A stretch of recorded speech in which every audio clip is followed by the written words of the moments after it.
counselor for the university on the Arizona campus, and he is stress busting for us today. So, who you gonna call?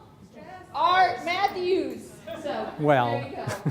And anybody that didn't grow up in the 80s, sorry you don't know. So, yes, I'm Art Matthews, your counselor for students here on the Arizona campus. I think I pretty much know everybody. This is now my 6th year this month working for AT Still. Outside of here, I have had a life. I worked for a few other institutions in Arizona, ASU, NAU, and Central Arizona College. I worked for Sun Health Corporation, which is now a part of Banner Hospitals or Banner Healthcare. I also worked for my alma mater, which is Southeast Missouri State University, Cape Girardeau, Missouri. And I get to haul that accent out every now and then, usually for orientations. And I also have a private practice that I do here in Mesa for people that are dealing with stress and anxiety and depression and grief, kind of the garden variety mental health issues kind of stuff. And I've done that for, it'll be 4 years in December. So that's who I am, and I'm assuming you're here because you have experienced stress. I like to try and get you involved, and since there were so many that were eager to sit up front, since you're out of camera range back there, just zoom in on them as they start to talk, okay? Thanks. So where does your stress come from? Family. Family? That's a big one. Work? Okay. School. We have a student in here, or two. And I see pink. Thank you for wearing pink. The pink is for breast cancer awareness on Wednesday. Thank you. Well, stress has both internal and external origins. I'm going to get a little bit iffy on that in just a second. We have something called eustress and distress.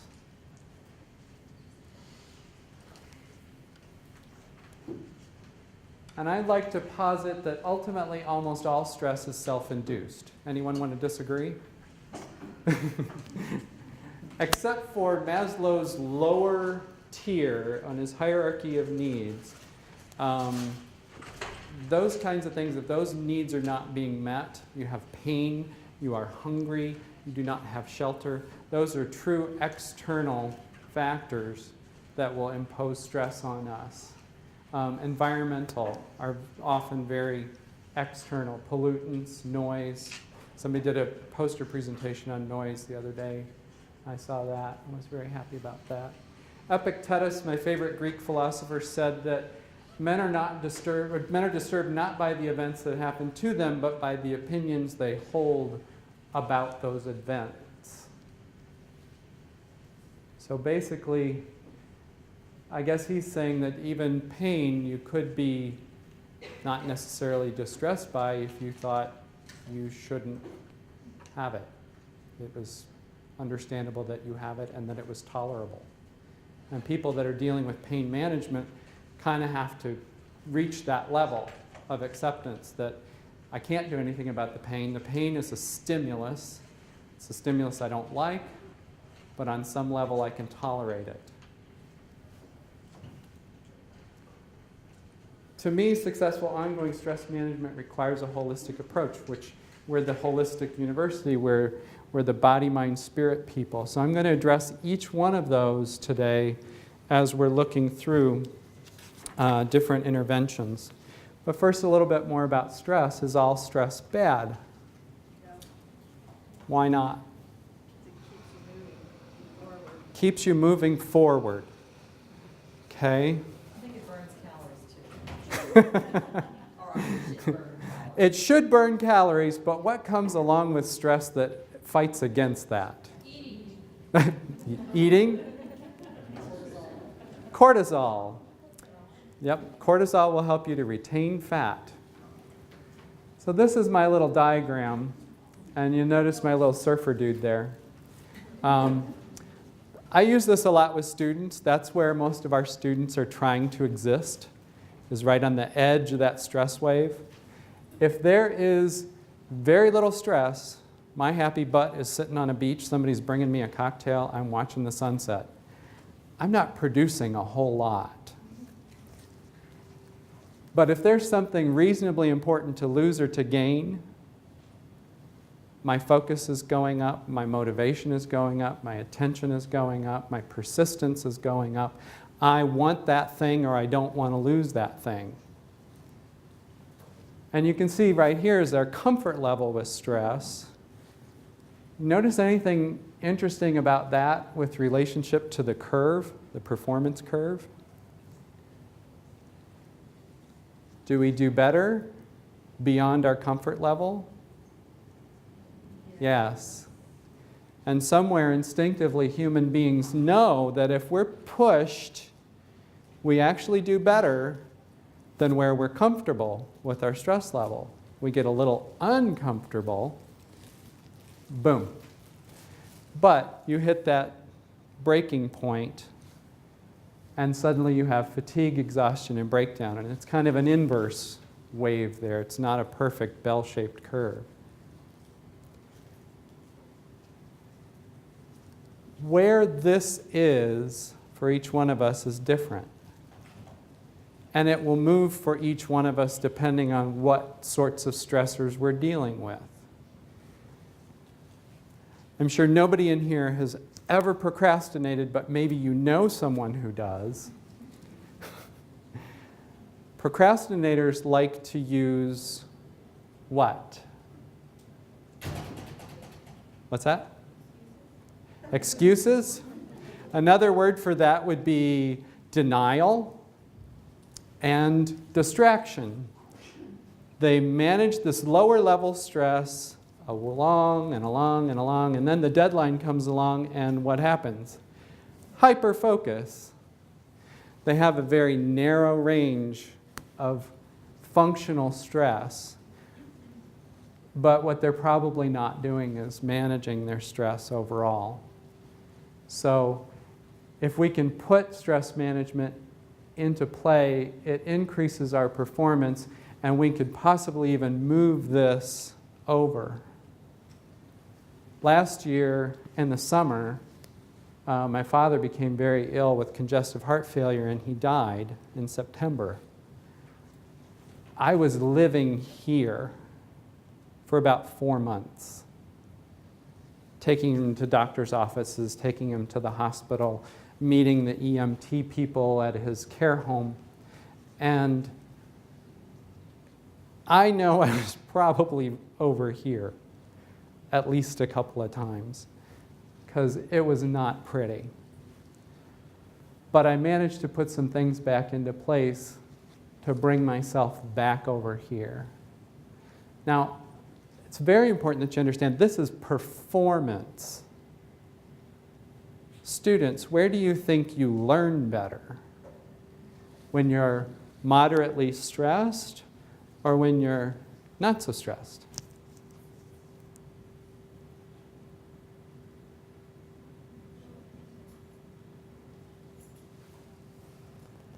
When you're not so stressed. Because as soon as you start to become stressed, your stress hormones go up, your attention and focus is up, and you can't use your short-term memory to get things from immediate recall into long-term memory. What's your short-term memory doing? Oh boy, oh boy, oh boy, oh boy. So we have to learn to slide up and down this particular wave, depending on what we need to do. If you need to perform, we're going to amp up the stress a little bit. If you don't need to perform, but you need to learn something new, you want to come down here. Usually the 3rd to the 6th week of classes, I get a big rush. All those students that didn't know what it is, they didn't know about being a student here, and it's freaking them out. And they've got all this stress, and they're not shutting off and relaxing at any particular point. So when does stress become a problem?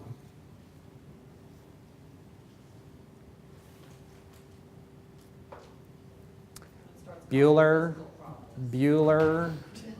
It's another 80s reference. When it starts becoming what? When it starts creating physical problems. Physical problems? When it interferes with your day-to-day function. ADLs.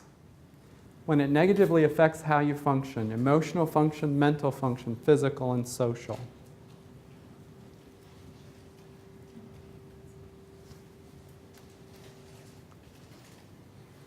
So let's get started with some things to do different. In this first slide, I'm just going to kind of read to you, or you can read it as we go through. And we'll talk a little bit about some of the things that are in there and what it means. And then I'm going to actually ask you to do things with me. So I dressed up. Probably shouldn't have. Probably should have had yoga gear on. But I'm not going to turn you into pretzels or anything. So we're going to look at, first of all, stress inoculation, which comes from your basic self-care. So we're talking about food, nutrition. I don't like the word exercise. I don't know why I used it. I think it's because it's so pervasive in all the literature. I like the word activity. Because exercise implies you need clothing for it, you need a place to go, a membership or something like that. Activity can be anywhere. Sleep, rest, social connection, managing time and accessibility. Food and nutrition. Somebody said when we're stressed, we eat. Or we don't eat, right. Which has never been my problem. So we tend to eat the things that are good for us when we're stressed. No. What do we want? We want comfort food. I come from the land of unhealthy comfort food.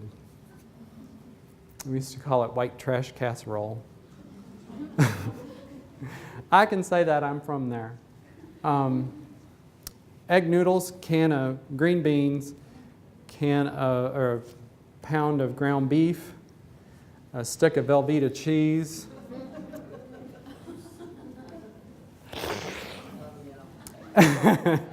crumbled up crackers on the top, and you stick it in the oven for about 45 minutes on 350, I think it is. Yum. Oh, forgot the can of tomato soup. And a quarter cup of sugar. Makes everything good. So, what do you think you really need to eat? It's going to be, what's that? Fruits and vegetables. Water, not alcohol. Water, not alcohol. Lots and lots of calories hidden in what we drink because we don't pay attention and we don't look at serving sizes. Bottle of Coke. How many servings in a bottle of Coke?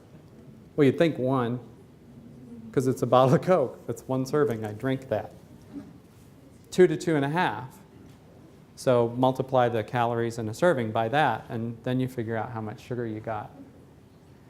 I like to take a paper plate, take some duct tape or masking tape, not duct tape, down the middle, cut it in half.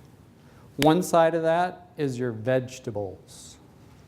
Green, leafy, sticky, looks like a small miniature tree, only the stem is green or it's all white. All of those kinds of things, carrots, root vegetables. Then you have, if you get those picnic plates where it has the division down the middle and the two sections on the other side, the bottom one is for your meat. A serving of protein is the size of a pack of cigarettes. I know many of you have smoked or still do. I see you walking out of the building. So it's a really tiny little portion. That's one portion of protein for a day. And then that upper one can be starch, potatoes, rice, bread. That's where those things go. I'm not a big fan of fruits. Back in March, I found out that I was diabetic. I had a client who was on Weight Watchers, and she said that Weight Watchers told her she could have all the fruit she wanted, and she didn't have to count it. there's a lot of sugar in fruit. So fruits are good in moderation, just like everything else. But don't think that half plate, you can put all fruit on that half plate. That's vegetables. An apple, maybe like a dessert kind of thing, rather than loading up on fruits. Bananas, good, bad, indifferent? Good for potassium. Bad for sugar? Yeah. Exercise, activity, 20 minutes a day. Getting your heart rate up. Notice I didn't say you have to do weights or you have to run or you have to do anything like that, but activity. And it doesn't necessarily all have to be at the same time and at the same level. We actually, if it's weight loss you're looking for, bursts, getting your heart rate up, slowing down, getting your heart rate back up, slowing down, getting your heart rate back up. That actually does better because it confuses your body so that it's not like, oh, we're doing that now, are we? Oh, okay, I can handle that. 20 to 30 minutes a day for stress relief. Sleep and rest. Everybody out there has a different amount of sleep that they need. I've met people that can do 3.5 to 4 hours. I've met people that say they have to have 8, 9, or 10. Good luck with that. 8, 9, or 10 is a lot to try and work into a schedule, especially when you're a student. So you know what you need. You know whether or not you're getting it. What you may not know is how it's getting interrupted. And when I get on later on, I'll talk to you about a couple of things that might help you with your sleep. Social connection. As I was mentioning to somebody before coming here, yes, I'm nervous. You'll see the flop sweat later. It hasn't broken through my shirt yet. I'm an introvert. Some of you are extroverts. Extroverts get energized by being with people. That's where they're at their best. I have to charge up my batteries. I can do this. And as soon as this is over, I will go right out that door to my office, sit down, shut the door, and I will have to be there until my batteries charge up again. So social connection is also going to vary, but being, no man is an island. We can't, if we get too much into our own heads and we don't have these outside points of view or things telling us there might be a problem here, then we can create a bigger problem from isolation or becoming overly extended, which is where these come in. Time management is a great stress management activity. The problem with time management, we all know we need to do it, but we never get started because it seems too hard to do. We have every imaginable type of technology, hard copy, what are they called? Daytimers, to these things. All of these can help us to manage time. You put in your appointments in Google Calendar, and then you sync it with your phone, and then you have, I have actually like 4 calendars I have to keep straight. I have my Google Calendar, I have my Appointments Plus calendar for students who are trying to make appointments. I now have those synced to a degree. I have my work calendar, and then I have my home calendar. It's a lot to keep straight, and I don't always do so well. The accessibility is the other important thing. Learn to turn it off. You should not be, those of us that were born before 1980 and can remember what it's like to have a house phone. Does anybody have a party line? Try to explain a party line to someone who's never used anything but a cell phone. It was fun as a child. You were connected with a few other families that were close by, and you had to share this phone line. So you had to pick it up and make sure nobody else was on the phone so that you could dial out. Or if you were like me, listen. And they'd take you off the phone and you go. So it's basically like 5 people sharing phone service, 5 different households. And there were always those people listening in. And then they would call their friends, and they would tell somebody, and then somebody was listening to them. And if you lived in a small town, everybody knew in 5 minutes what you were doing. But when we had a home phone, if you were away from home and someone called and you didn't have an answering machine, they called back. And you didn't have to do anything. Then we got answering machines. So when we came home, we had to call back. And now we have these, which most of you young folks don't even use as a phone. You use it to send a little tiny short email called a text. And you send bits of words that I still don't understand. I saw POTS. Does anybody know what that means? Parents over the shoulder. Somebody's watching me while I'm doing this. I can't talk right now. So we need to find ways to disconnect. Give yourself a technology-free weekend or a technology-free vacation.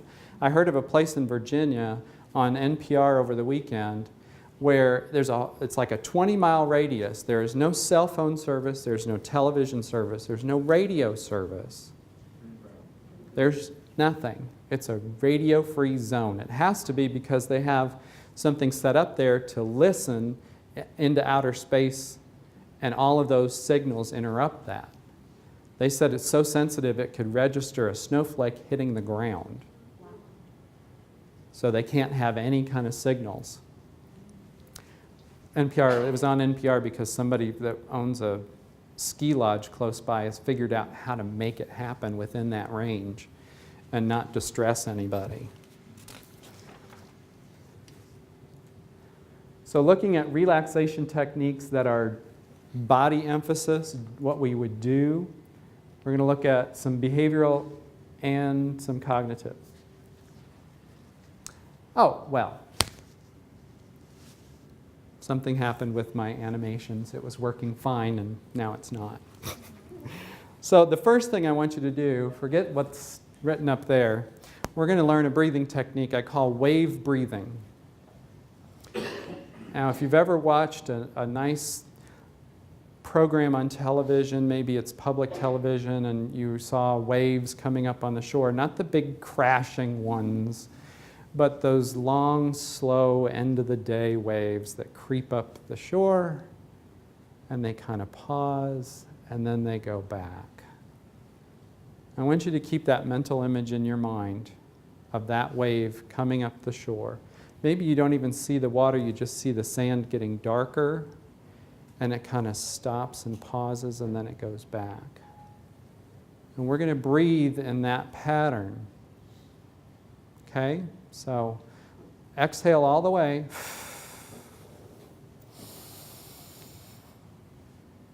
Hold.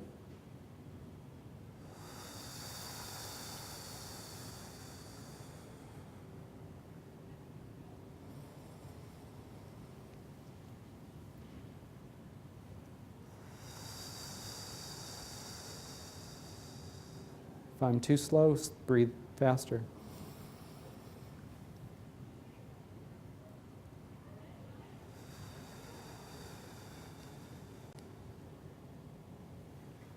Now, I should have had you check in with your body to see how you were feeling physiologically before you did that, but does anybody notice a difference just from 3 breaths? No. We're all stressed. Fix us. That's okay.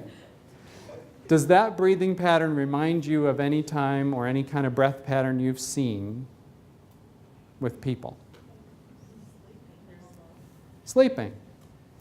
When you're nice and relaxed. When you had a baby, maybe the first baby you had, and you had to go check to make sure they were still breathing.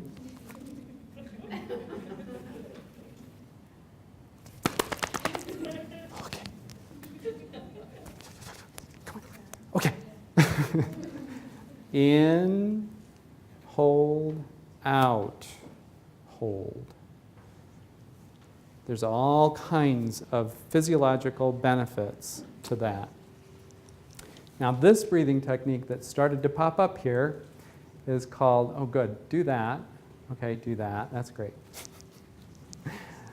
This is called the 478, and it comes from Dr. Andrew Weil. Anybody heard of him? Pretty famous guy, has his own TV shows, radio show, I think radio. What's that? He has shoes. He has a line of products at the Origin store. They're very expensive, but I like them. I asked for them for Christmas. So when you do this, the first thing is you have to hold your tongue in a proper position. Now, I'm going to use my hand to try and illustrate. If this is the top of your mouth, the roof of your mouth, and you follow it down, and this is the back of your front teeth, you're going to touch the tip of your tongue right to where it starts to curve to go up to the roof of your mouth. Zoom in. That was scary, wasn't it? I'm never sending a student to that counselor. He's crazy. That's what they're saying at home. So you're holding your tongue in that position, and you're going to hold it there throughout this entire breathing technique. There's 4 steps to the technique, and then you repeat it 4 to 8 times depending on how long you've done this. You're going to breathe in through your nose for the count of 4. You're going to hold it in your belly for the count of 8 or 7. And then you're going to blow out through your lips for the count of 8, like you're blowing up a balloon. So it looks like this.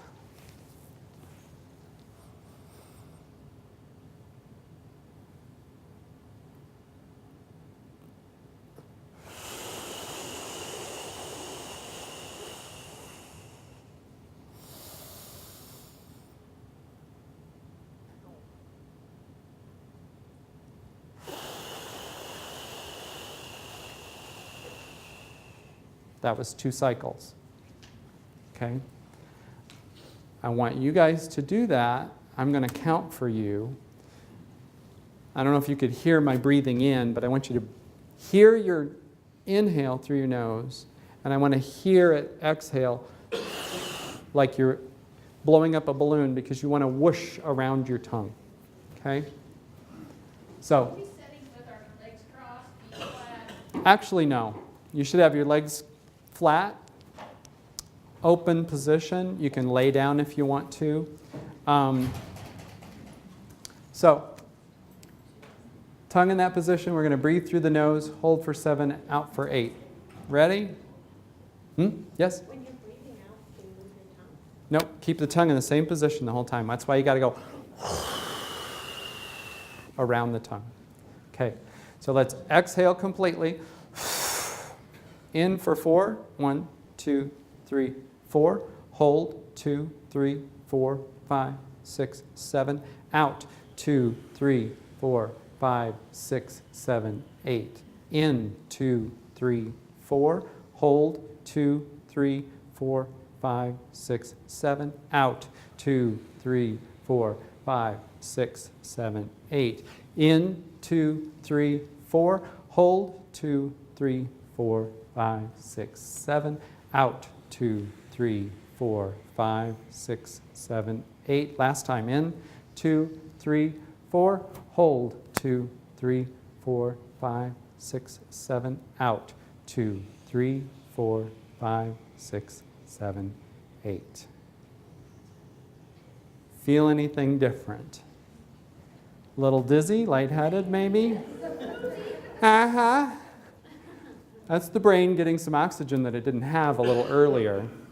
There's blood chemistry that changes doing this. You're changing the amount of tidal volume that's in your lungs. You're expanding muscles in the chest and upper back and shoulders. With your tongue in that position, you have to drop your jaw. So you start to relax the masseters, right? Am I right? It's been a while since I had anatomy. And that's going to cause these to relax a little bit and the upper back of the neck. So you get all this muscle relaxation, kind of a cascade effect. All right, I'm going to have to move this along a little bit. I won't have demonstrated this last one. I'm just going to let you observe it. This is a progressive muscle relaxation technique. You start by tensing your feet,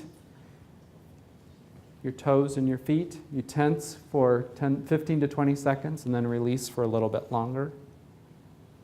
Then you add the calves and the feet. Then you add the thighs, the calves, and the feet until you've got your whole body tensed and released. Now, if you're having trouble with sleep, start with this, go to the 4-7-8, and finish with wave breathing and see if that doesn't help you to fall asleep a little faster. Getting into some things we can think differently. I like to consider that the mind is like a garden. If you plant weeds, you're not going to get fruit.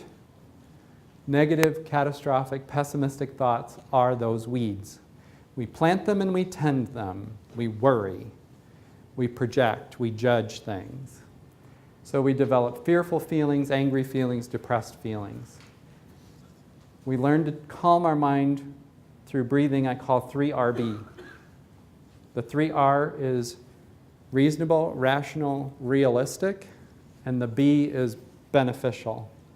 So I have to be aware of my thinking and I have to analyze it. I need to make that thinking more reasonable, rational, realistic, or beneficial to me. Thinking about a situation or using that kind of thought process to think about a situation or to value it, and then using meditation, prayer, mindfulness, and conscious acceptance. I like the concept in Buddhist philosophy of don't push the river. It flows by itself. When there's something in your life that's not going to change, somebody's passed away, we can't undo that, no matter how much we fret over it, no matter how much we hurt, no matter how much we want to deny it. Most of the time, I think we're scared of our own emotions, of what we're going to feel. So we're trying to process that and deal with it in a way that isn't always beneficial. If you go out and you try and push the water the other way, what's going to happen? It's just going to flow around you. It's just water. It doesn't have any particular form. It takes the form of whatever isn't water. So it's just going to go around you. Some of the unhelpful thinking habits that we have, these come from Dr. David Burns. He's a medical doctor. From Feeling Good, the new mood therapy book. I won't go into all of these. They're very, very similar. They're all ways in which we judge things using a mental filter. I choose not to see the good things that I have in my life, and I'm focused on how all the bad things are affecting me. Judging things that maybe don't have a value. A lot of events that happen to us don't necessarily have a positive or negative value. It's just an event. What does that event mean to me? I can focus on ways in which maybe I can grow from an event that I might consider to be negative, or new opportunities when a door closes and window opens. Emotional reasoning, human beings are just rife with that. It's part of our survival mechanism, the fight or flight response, that emotional reasoning happens. And it's a good thing when it occurs when it should, when you're facing a real imminent threat. But when there isn't a real imminent threat and it's an accumulation of stressors, and we go, I got to get out of here, not functional. This is in that handout. This is, I think, the third page for the handout, or the second page. So we need to monitor our self-talk for distorted thinking. You're not going to be able to just say, oh, I'm going to think positively today, and I'm not going to think negatively, and then go on autopilot, because you'll probably go back to the old ways of behaving and thinking. So you use your feelings as an indicator. If you have a strong negative feeling, panic, anger, depression, then that means your thinking isn't reasonable, rational, realistic, or beneficial. Strong distressing feelings often lead to negative behaviors. So then you have aggression, procrastination, isolating, passive-aggressive communication, those sorts of things.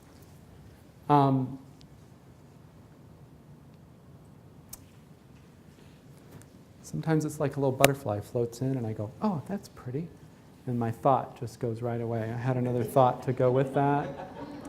So if you see the butterfly, kill it. My thought is probably attached to it. So we need to take corrective action. We're going to replace that distorted thinking with realistic beliefs. And this is an example I use with students a lot. Distorted thinking, failing this exam means I'll never become successful. I might as well drop out now. I'll have all these loans to pay and no income to pay it back. This is awful. A few of you faculty have probably heard that from them as well. So the more realistic thing is failing this exam means that things got a little more complicated. Now notice I didn't put a Pollyanna positive spin on this, but this is tolerable, isn't it? Complicated is tolerable.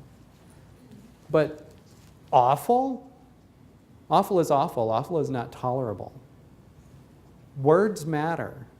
The words that you use in your head to describe and define and to judge things, they matter when it comes to emotions. Things got a little more complicated, but I can make it through. There's no need to quit at this point. I'll make an appointment with my faculty. I'll get some support. Now we're into problem solving. That's the difference between worry and problem solving, is you have something you're going to do here. That's worry. And it produces emotions. It doesn't usually produce an approach. Getting into the spirit realm, how to be differently. Mindfulness is, to me, like the most pervasive approach to do this, because it doesn't have a particular religious stamp on it. Although it comes from Buddhist philosophy, it's not really religious. And I think any religion can hang on to this and use it. I think it's supported in all religions that we stop and smell the roses, pay attention to what we're doing, be in the moment. I like to use my hand like this and to represent this is the moment in which we exist. That one that just went away. And that one. You're here now with me. How is this existence in this moment? Might not be great. You've been here for 40 minutes. Human attention span is about 20 to 30 minutes. Many of you are already gone out of this moment. What do I need to do? Oh yeah, I got to email that person. I got to make a phone call. I wish this would get over so I could. Here, we're here in this moment. If you're thinking, I'm going to live when Saturday comes, when the weekend comes, I'm going to do this and do that, I just have to make it through till Saturday. Or the 2-week vacation you get to take each year. We all get to take that, right? Probably more of us could take them if we just tried. Some of us don't, because we don't think we can do our work if we don't want to come back to it. Or retirement. I'm going to live when I retire. Not me, boys. I'm living now. When retirement comes, you can just get the box. Take the stuff out of my office, take me with it. I'll go right there. Mindfulness is paying attention in a particular way, on purpose, in the present moment, non-judgmentally, as though your life depended on it. This is Jon Kabat-Zinn. If you like this idea or this philosophy, don't Google him, YouTube him. Turn a noun into a verb. It's got lots of lectures online. Dr. Zinn also likes to throw in, as though your life depended on it, and it probably does. What kills the most people every year? Heart disease. What was associated with stress? Heart disease. Cortisol levels, bad eating habits, all that kind of stuff. This is the only moment in which we truly exist. If you leave this moment, come on, then you create distress from entering one of the other time zones. These are the other time zones. Center is present focus, nice lotus flower to represent this moment. Future focus, negative expectation, fear and anxiety. Positive expectation, hopeful, eager. Past, negative, guilt and anger. Positive, nostalgia and pride. Too focused inside of me, righteousness, superiority, inferiority or worthlessness. Too much in your head, overappreciation, adoration. Stalking. Diminished judgments, hurt or anger or resentment. Leaving this present moment focus and going out to those other moments then can create either this negative or positive experience, but even the positives taken to an extreme can become a problem. This present moment focusing is not necessarily about making you happy, it's about giving you peace. Peace is a lack of stress.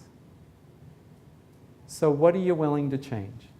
Can you change something about how you do, how you think, or how you are different? Have you reached a level that you're distressed enough that you need to change? Maybe not. I have two roles as a therapist. Comfort the distressed and distress the comfortable. If you're too comfortable with what you have, you won't make a change. You go back to that stress performance wave. You need some stress sometimes. You need to emphasize how things are negatively impacting you so that you can make a change. You can learn something different.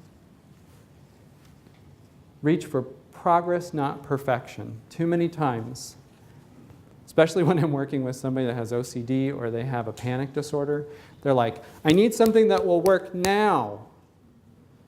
Here's a breathing technique, let's practice. Okay, how's that work? Okay, I'll do it. They leave, they come back. It didn't work, I didn't do it again. How many times did you practice it? Once, but it didn't work. Well, in the beginning, just doing it, you get brownie points for. Just doing it. Even if it didn't work, keep practicing it. Failure is a sign you're making attempts, not a sign that you can't succeed. You may not have mastered the technique yet. And self-judgment is not motivating. This is really big with our students. A lot of our students use self-judgment. They heap it on themselves, thinking that that's going to motivate them. And it really does what? Demotivates. I'm not even worth trying now at this point. I'm just going home. So thank you very much for coming.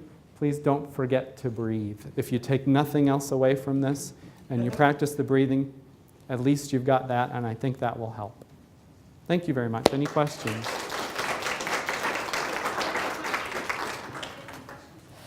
Yes? What's your thought on naps? My thought on naps, I'm for them.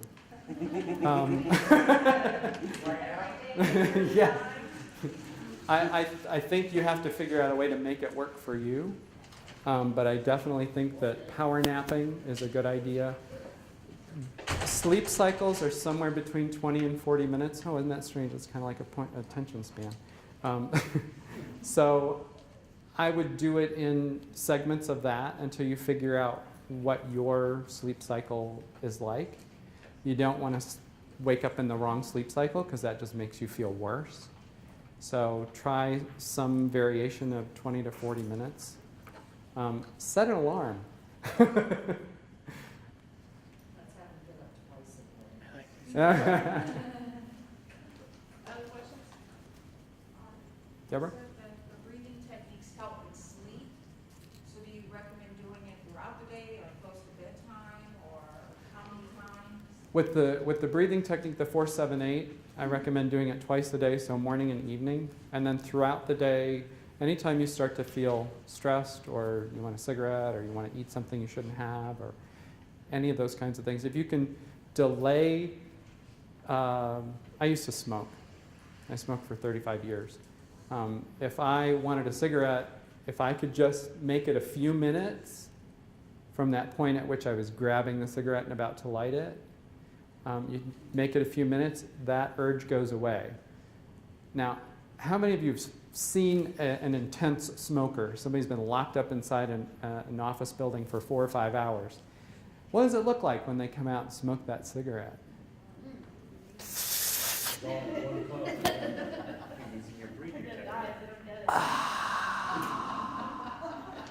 haven't forgotten. 4, 7, 8. In for 4, hold for 7, out for 8. It's not the cigarette that's relaxing them. They're changing their breathing pattern. What's their breathing pattern when you're anxious? Shallow and rapid. So you change the breathing pattern, you get all this physiological benefit from it, and the mental benefit because you can't focus on two. I don't care how good or smart or functionally ADD you are, you cannot focus on more than one thing at a time. So if you're focused on the craving, it's going to stay there. If you can focus on something as functional and fundamental as breathing, for that short amount of time that you do it, you're disconnecting cognitively from it, and you're getting all these physiological benefits from it. So the craving can go away.